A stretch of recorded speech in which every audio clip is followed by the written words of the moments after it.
For over 6,000 years, human history has been shaped by the rise of cities.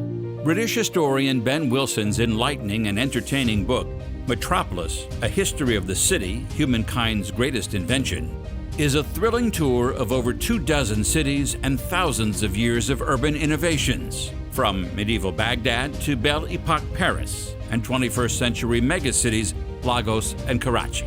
In today's interview, Wilson discusses his ode to the world's greatest cities, the challenges they've faced, and how cities drive civilization forward. Wilson is joined in conversation by Robert Lewis, professor of urban planning and development at St. Louis University and director of the Community Planning Lab. Well, welcome everyone, and thank you for joining us. I am Bob Lewis. I'm a professor of urban planning and development at St. Louis University. Welcome to our conversation with Ben Wilson, author of Metropolis, A History of the City, Humankind's Greatest Invention. Ben, first of all, what's your background and motivation to write Metropolis? Well, I've been a historian all my working life, author of several books, and I kind of got sort of brought to the city and urbanization because a lot of the subjects I studied involved cities, how cities worked.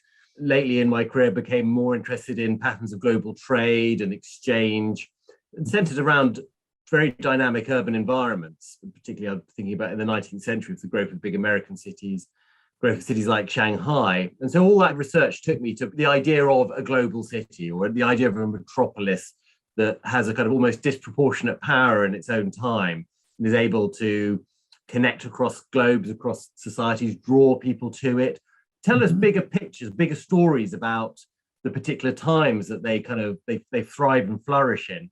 So I took that as a starting point for Metropolis. And the more I dug, the more it took me back to the origins of cities. And I find cities personally fascinating places. And part of me wonders what makes them tick. How do we kind of survive this kind of concrete jungle? Mm-hmm. I was looking for things that were specific about cities in their times, but also there's kind of universal stories that those cities, whether it was ancient Rome or ancient Baghdad or London in the 17th century or whatever city it happened to be, what story it told us more widely about urbanization, why we got there, what makes a successful city, why they can be, places of incredible growth and flourishing of ideas. Other times they go into periods of decline.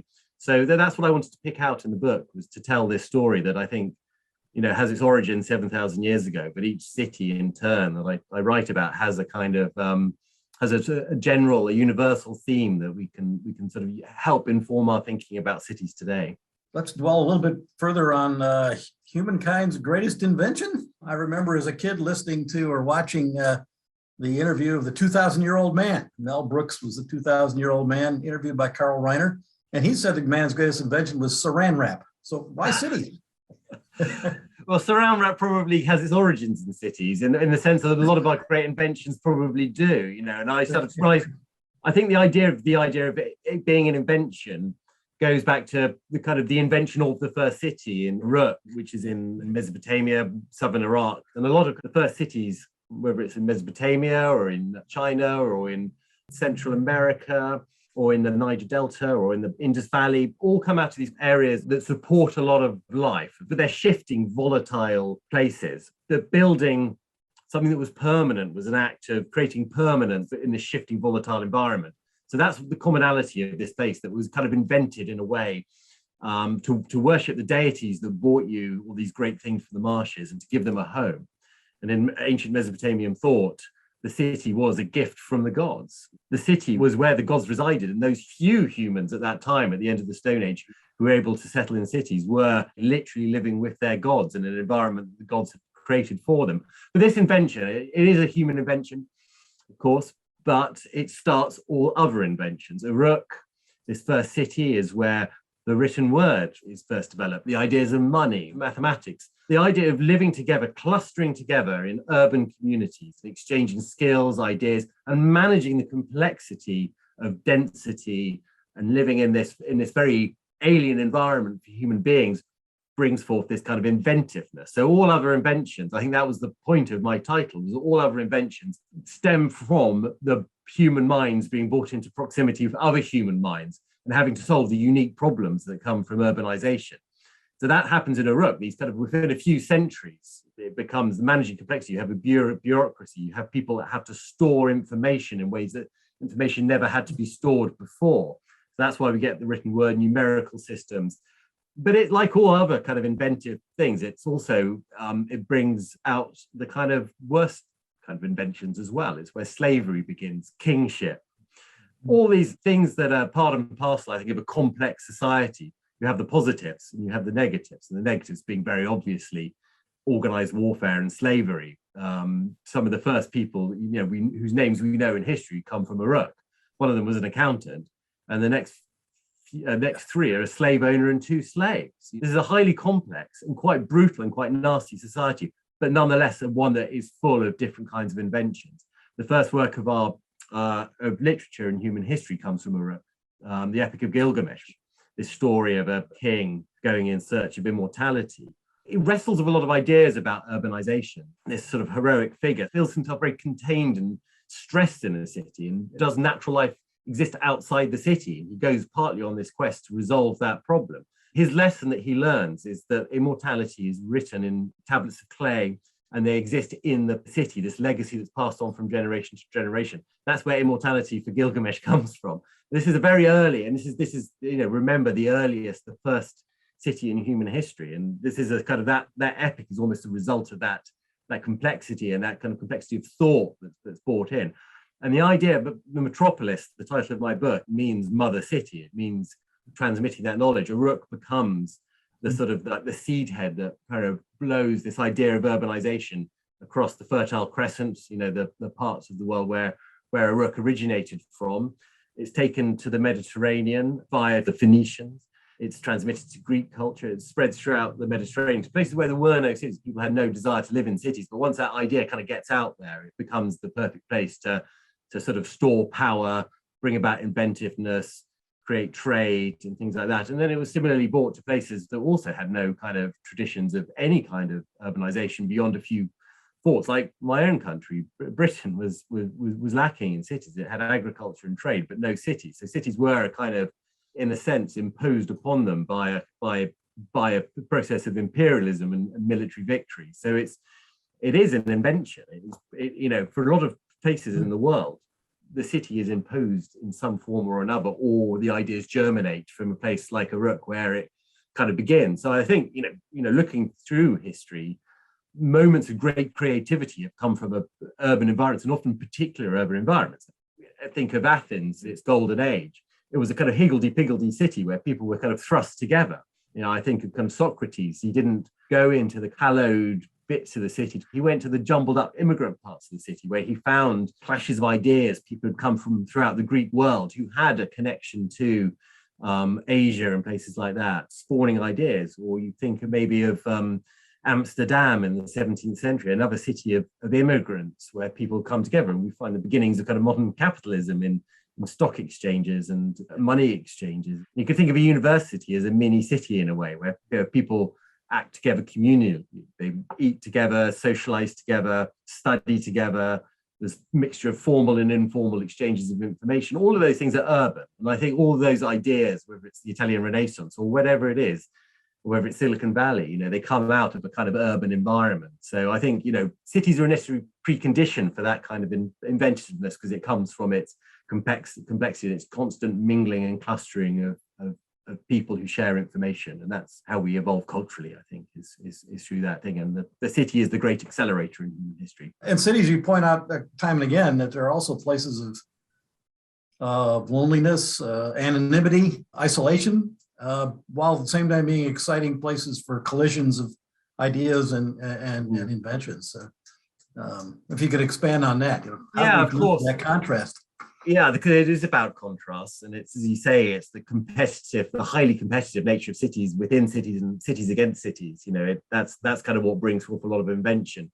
But and I wanted to sort of capture in this book this idea that cities are places of sensuality, enjoyment. They're places where people come together, bring food, bring entertainment, culture, all those kind of things make cities an enlivening place to be. I mean, this isn't simply a book about cities as cradles of power and inventiveness. That the city can bring people of different minds, different inclinations together. to become places where you explore different things, like sexuality, for example. That's a big part of cities. To explore culture, to explore new ideas, whatever that might be. It is a great place where people can thrive. But it is, as you say, a daunting environment in which to survive. So a lot of the book subsequently, especially subsequent parts of the book, are about how we've kind of negotiated, especially as they've become larger. And when they become large, they become complex. They often become cut off. Compact cities through most of history were in quite close communion with their countryside, with their hinterlands. Suddenly as cities become bigger, you cut people off, and you do become kind of lost in this kind of urban environment. I was intrigued your coverage of what in Western Europe we'd call the Dark Ages. Yeah, and yet Middle Eastern cities, Muslim cities really seem to thrive, seem to become more luxurious places of invention, and then were thwarted by, as I think you put it, really initially by the Portuguese. What was going on? I mean, why weren't the Asian cities prepared for warfare, so to speak, when the bad people came along? That's a good question. Why were the Portuguese so angry? Yeah. I mean, there was a collapse of urban Europe, certainly after the fall of Rome, Western Europe, let's say, and very few large cities left in Western Europe after the fall of Rome. And Rome itself dwindled to a very, very small town.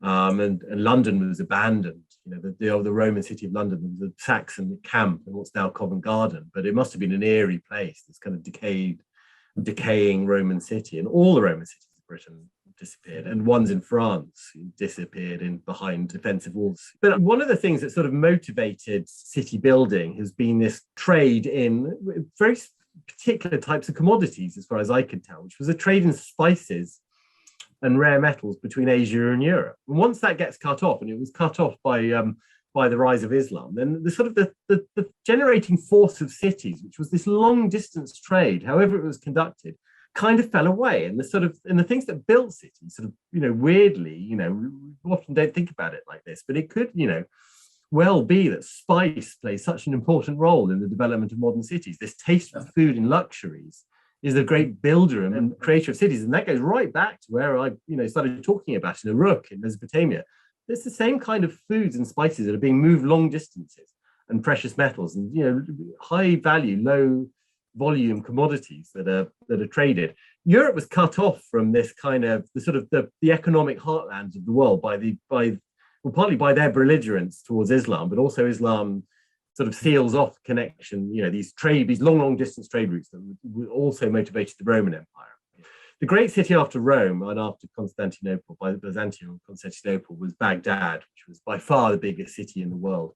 The Silk Roads by land and over these maritime routes that connected the Indian Ocean with the South China Sea, knitted together these incredibly cosmopolitan, rich cities that traded in spices and woods and porcelain, the luxury items. The markets of Baghdad were full of the most exotic kind of foods and spices that were bought from across the world. It was cheaper. There was a rage for China, where mass-produced Chinese goods in 9th century Baghdad, which were bought by dhow, these small sailing ships from port cities in China, thousands of miles to Baghdad. This is the stories of Sinbad the Sailor, these kind of adventures on the high sea, long-distance traders. And they hopped from city to city, the like of which Europe did not know. They were cosmopolitan places. They were shaped by Hindus, Buddhists, Muslims, Zoroastrians. There was and Jews. There was a massive kind of intermixing of different cultures and trading things. They were cosmopolitan, open trading cities, and they far exceeded in size, wealth, complexity, cosmopolitanism, anything that was happening in Europe. And Europe was very cut off from this. So why were the Portuguese able to sort of go into this very stable, very rich, very wealthy, very urban territories in the nation and roll them over so easily? And it was based around a lot of crusading. I concentrate part of this story on the North German city of Lübeck, which is a achingly beautiful North German city on the Baltic. It's a lovely, lovely city. It was a walled city. It was started as a part of a process of crusade, as German knights were pushing out the pagan Slavs. And it was set up almost to support the Crusades, that to be a bourgeois, to be a member of a Borg which was a defensive, independent town, was to be a free person in a time of feudalism. If you could live in a city, small, compact, defensive, massively rich, you were granted privileges and an autonomy of city buildings. And throughout Europe, there's a mix of these small city-states, essentially, that are either part of the Holy Roman Empire or have autonomy of themselves. So Lübeck was the founder member and leading member of a group of German cities called the Hanseatic League. And these small cities, Lübeck was never more than about 20,000 people. So the mayor of Lübeck could dictate terms to the King of England in a lot of cases because they controlled trade. They were small, powerful, they had a lot of military force. And because cities are very vulnerable to these big territorial empires, what do? They have to build up sailing ships of war. They have to build up defenses. They're in this constant jarring relationship with other cities, other territories in Europe. So they become highly mobilized, highly militarized, very technologically advanced in the arts of warfare, especially siege and counter siege.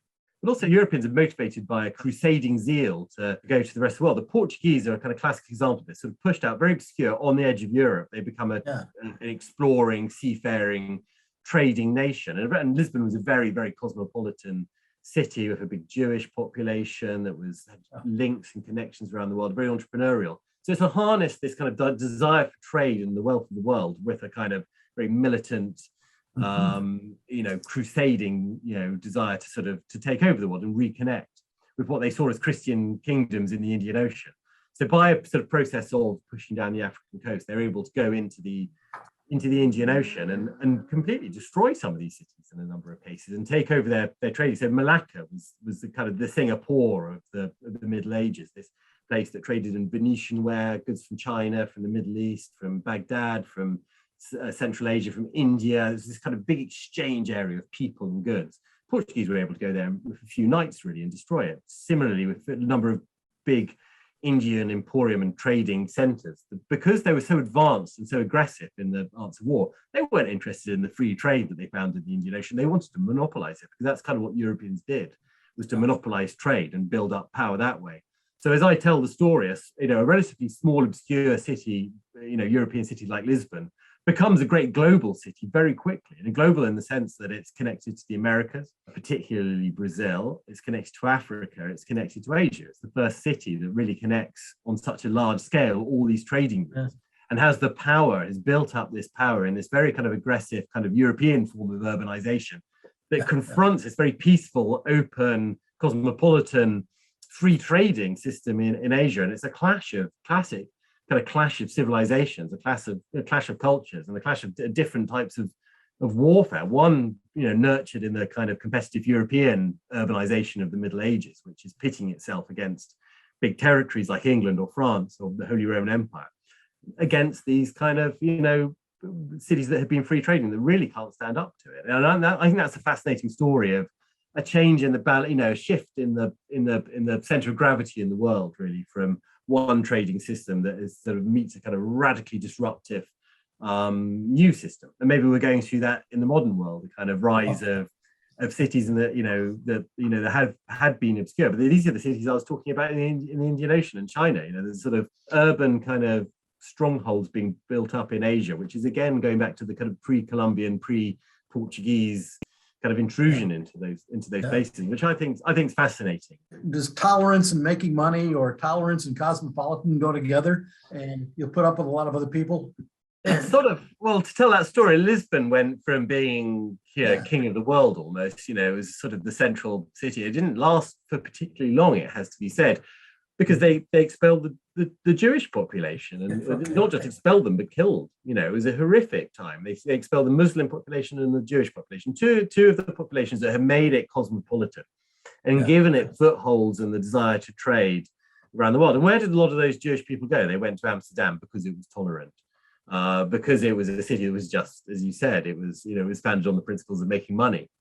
And you can't make money if you're excluding people, it seems.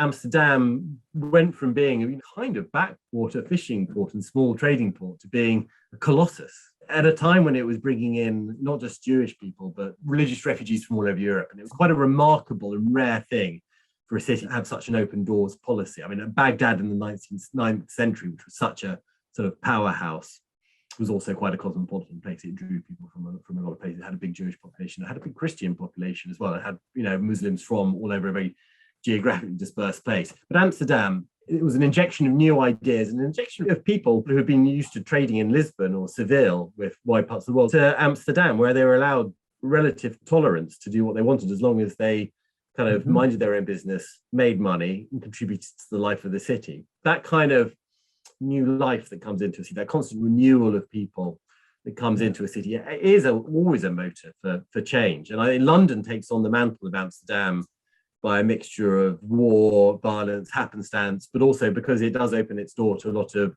Huguenot refugees from France, escaping religious persecution in France. They've got a huge amount of skills. It was transformative for London in the 17th century. And London itself did have a kind of open door policy and a greater toleration than other cities. Bring that forward to other cities, a Chicago or a New York in the 19th century. It was this constant sort of turnover of people that makes cities quite vibrant. And it makes them very interesting as well. Most of the global world cities that are desirable and successful places to live now, like a Toronto or a New York or a London or an Amsterdam or Paris, have very high populations who are first generation immigrants, and even a higher proportion who have family connections that aren't. And that's not coincidental, I think. We build our lifestyle choices on where to live on cities that are interesting and exciting. And a lot of that's got to do with food.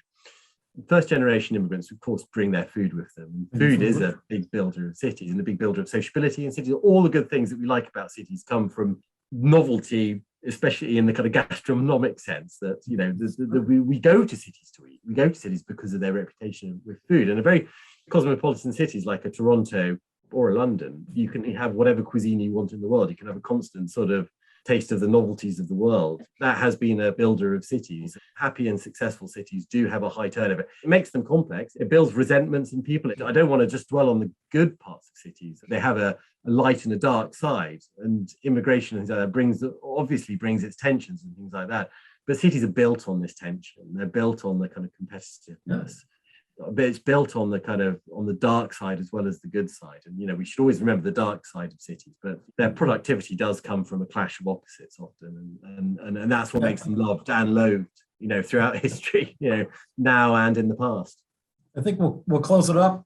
I hope those who are paying attention here realize your passion. It's astounding. It's not only in the way you speak about cities and their history and their evolution, but it's in the book. You read the book and you're captured because the passion is there. It's great storytelling as well. And I want to thank you for taking all this time and exposing us to the Metropolis. It's been a huge pleasure. Thank you very much. Invention. This is marvelous. Thank you very much. It's been a pleasure.